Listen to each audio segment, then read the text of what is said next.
Recently, my husband was asked to undergo a re-examination for his company's health checkup. I suppose this is what happens when you reach your late 40s.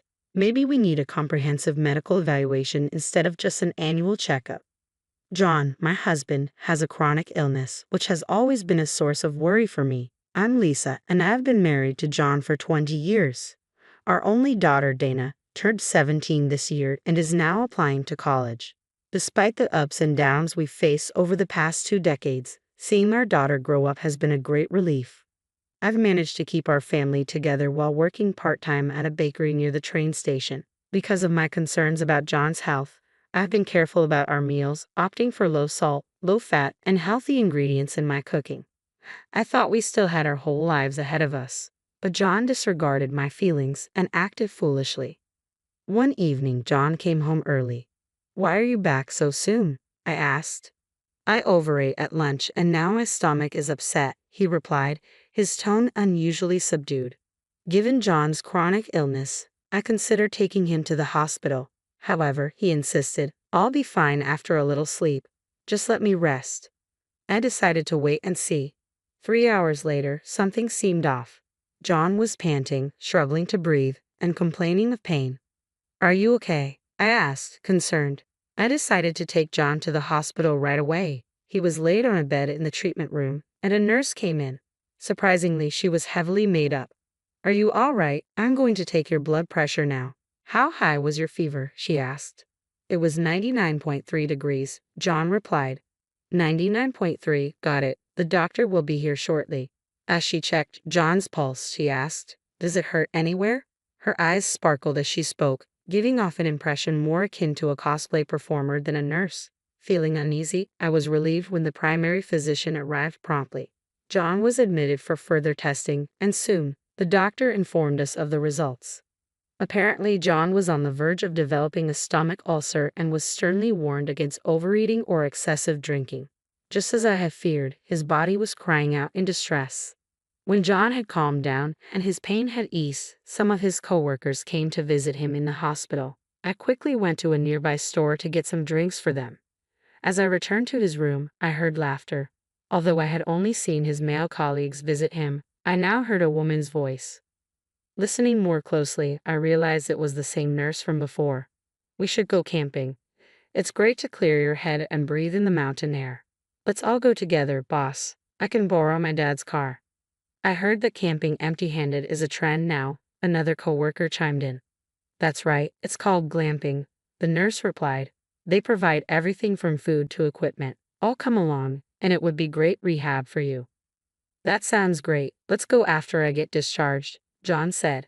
"You're quick to make decisions." "Way to go, boss," one of his coworkers responded. "What are you talking about?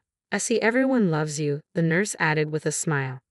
I was taken aback. The idea of a patient and a nurse planning a camping trip while he's still hospitalized was shocking. My husband was clearly in the wrong, but I couldn't fathom what the nurse was thinking. Despite being strictly warned against binge eating and drinking, he was ready to go camping. Unbelievable. Pretending not to hear, I entered the room and handed drinks to his colleagues. A few days later, John was discharged. He had fallen in love with a young nurse during his stay. I had suspected as much, so I wasn't surprised. "You leave this house," I told him firmly. "With my pleasure. But don't call me even if anything happens later," John retorted. I gladly granted his wish for a divorce. Taking Dana with me, I left the house, but Dana seemed upset. "What's this all about, telling us to leave without any notice? What is that grown man even thinking?" "Well, he's always been like this, but I do feel somewhat relieved." "No way. I'm not forgiving him. He used you like a housemaid, cheated on you, and now wants a divorce. We can't let this slide. Let's get back at him." "It's okay. There's no need for that. He'll see his own hell very soon," I reassured her. "Huh? Mom, have you already planned something?" Dana asked. "Not exactly," I replied. "I don't think of him as my father anymore, and I'll never see him again. He really gives me the creeps. What's with that man? Pisses me off," Dana continued angrily. "I'm sorry it has to come to this. But you know, Dana, the only thing I'm grateful to your father for is you. I'm so glad that you came into my life," I said softly. "Mom, you don't need to be grateful for that. He's the absolute worst, and he deserves to go to hell." I despise him so much, Dana declared vehemently. Half a month after the divorce, I received a phone call just as I arrived at my bakery for work. It was Anna, the nurse my ex-husband had cheated on me with. She wanted to meet after work, claiming she had something important to discuss. Reluctantly, I agreed to meet her. When I arrived at the cafe where we had arranged to meet, Anna was there in a flashy outfit. "Hey, don't play games with me today. Do you know why I had to come and meet you?" Anna began sharply. "Well, you haven't said anything yet, so I'm not sure," I replied cautiously. "Stop acting dumb. You left after the divorce, but why are you selling the house now? You can't do this. Take down the sale immediately," Anna demanded. "I think there's been a misunderstanding. I was the one who bought that house." "Oh, did John not tell you anything?" I responded calmly. "Huh? What do you mean?" Anna asked, clearly taken aback. "Oh yeah, he never shares anything that'll make him look bad," I explained. "Before we got married, my parents died in an accident, and I received an inheritance. I used that money to buy that house. Therefore, it's not part of the marital assets, and it's mine." "Ah, so you mean John doesn't own a house?" Anna queried. "That's correct. I doubt he mentioned he owned the house to you. I don't think it's possible for him to buy a house at his age. So we're going to be living in a rental forever?" I didn't know. He said he was going to sell the house and buy a high-rise condo. He lied to me. Well then, he's nothing but a broke old man. I sympathize with you, but you're married, aren't you? And you even have a child. I'm going to hold you accountable for this. I have filed a claim for damages. I believe your husband will be filing for damages soon as well," Anna declared firmly. "Huh? My husband knows about this?" I asked, stunned. "Of course he does. Cheaters always get exposed in the end. He mentioned claiming child support and damages to hold you accountable," Anna replied matter-of-factly. "What? What do I do now?" I exclaimed, feeling overwhelmed. Anna's plan seemed to have backfired, leaving her deeply bewildered and uncertain. Although I didn't reveal this earlier, following my lawyer's advice, I sent a certified letter to my husband's company detailing his affair. The company adhered to a philosophy that valued family stability, believing a man who couldn't protect his own family couldn't safeguard their business either. Those with peaceful family lives were prioritized for promotion. If they learned his affair led to a divorce, it would derail his promotion prospects. He had worked tirelessly to build a stellar reputation, so this revelation would be a devastating setback, potentially ruining everything he had strived for. What's more, the director of the hospital where Anna works happens to be Anna's father-in-law, a prominent figure in the medical community known for his intolerance of dishonesty. Given his principles, it seems inevitable that her divorce will proceed. Apparently, Anna had always been determined to marry a doctor, which is why she pursued a career as a nurse. Once she achieved her goal, her focus shifted solely to her own happiness, leading to her affair. She had married a doctor and fulfilled her dream, only to destroy it all through infidelity. It's baffling why she chose to jeopardize everything she had worked so hard for. I had become aware of Anna and my husband's affair during the time he was hospitalized. The day he was admitted, I unexpectedly met Tina, an old friend, in the hospital hallway. It was a pleasant surprise seeing her there, and after so long, we caught up over dinner. During our conversation, Tina disclosed Anna's scandalous affairs, which left me shocked. However, I initially dismissed any concern about her involvement with my husband, considering his age of 47. I couldn't fathom him having an affair at this stage in life. Yet 2 days later, Tina dropped the bombshell that their relationship had already begun. Tina's revelations prepared me for the worst. So when my husband eventually asked me to leave, I felt that the time had come. I agreed to the divorce without hesitation, thanks to Tina's insights. The only thing that could secure from a man with no assets, no cash, nothing was alimony. Determined to start afresh, I sold my house for more than expected and could afford a new condo. I felt rejuvenated and content with my new life alongside Dana.